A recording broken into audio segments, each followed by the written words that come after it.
Hello, Chicago.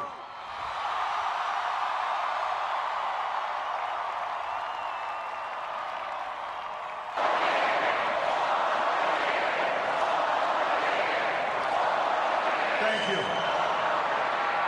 Thank you. The road ahead will be long. Our climb will be steep.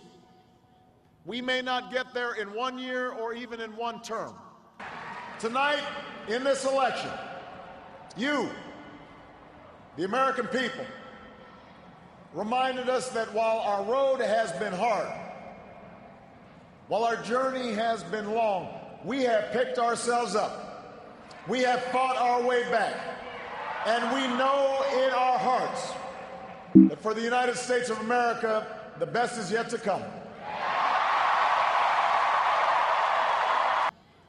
By people who waited 3 hours and 4 hours, many for the first time in their lives, because they believed that this time must be different.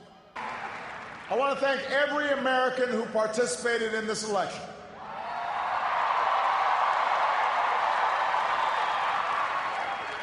Whether you voted for the very first time or waited in line for a very long time.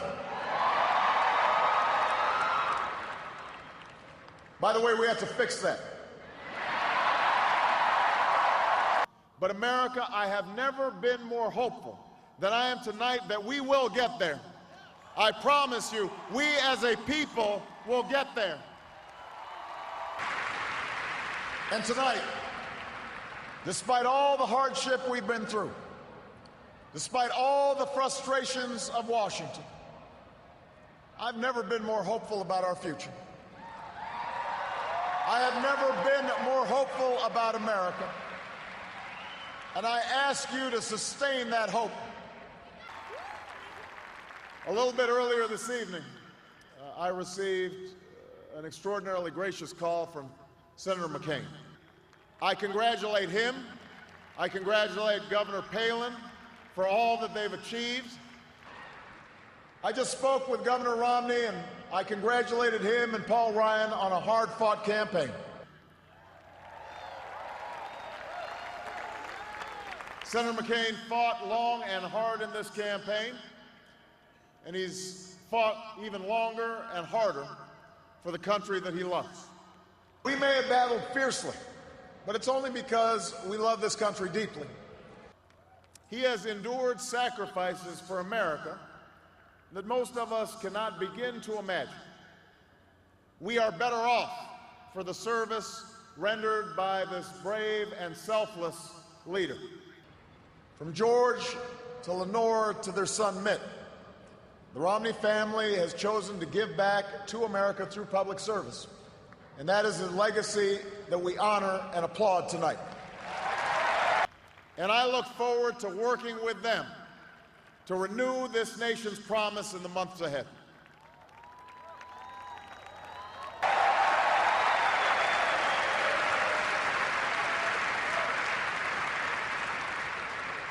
In the weeks ahead, I also look forward to sitting down with Governor Romney to talk about where we can work together to move this country forward.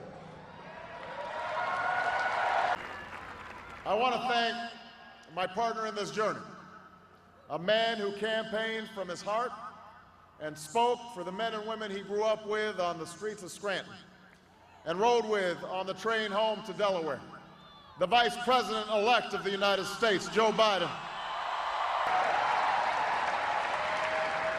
I want to thank my friend and partner of the last 4 years, America's happy warrior, the best vice president anybody could ever hope for, Joe Biden.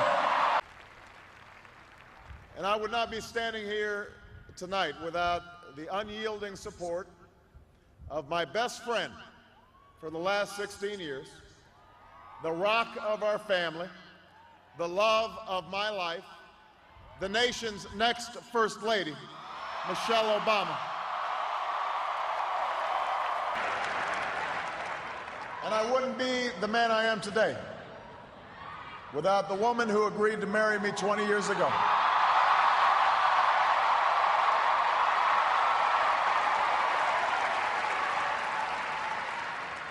Let me say this publicly. Michelle, I have never loved you more. I have never been prouder to watch the rest of America fall in love with you, too, as our nation's First Lady.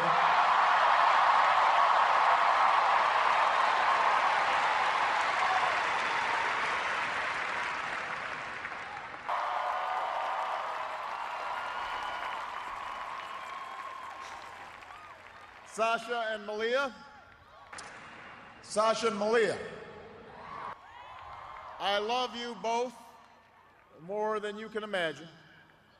And you have earned the new puppy that's coming.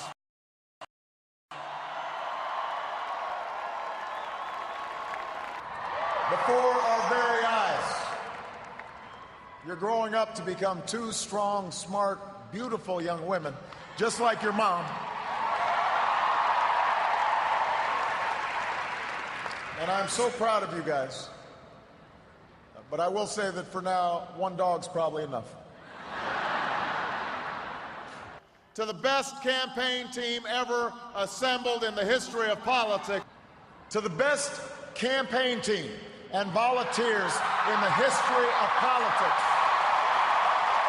You made this happen, and I am forever grateful for what you've sacrificed to get it done. And I will always be grateful for everything that you've done and all the incredible work that you've put in. It's the answer spoken by young and old, rich and poor, Democrat and Republican, black, white, Hispanic, Asian, Native American, gay, straight, disabled and not disabled. It doesn't matter whether you're black or white or Hispanic or Asian or Native American or young or old or rich or poor, able, disabled, gay or straight. You can make it here in America if you're willing to try. Americans who send a message to the world that we have never been just a collection of individuals or a collection of red states and blue states. We are and always will be the United States of America. We are greater than the sum of our individual ambitions, and we remain more than a collection of red states and blue states. We are and forever will be the United States of America. And together, with your help and God's grace, we will continue our journey forward and remind the world just why it is that we live in the greatest nation on earth. Thank you, America. God bless you.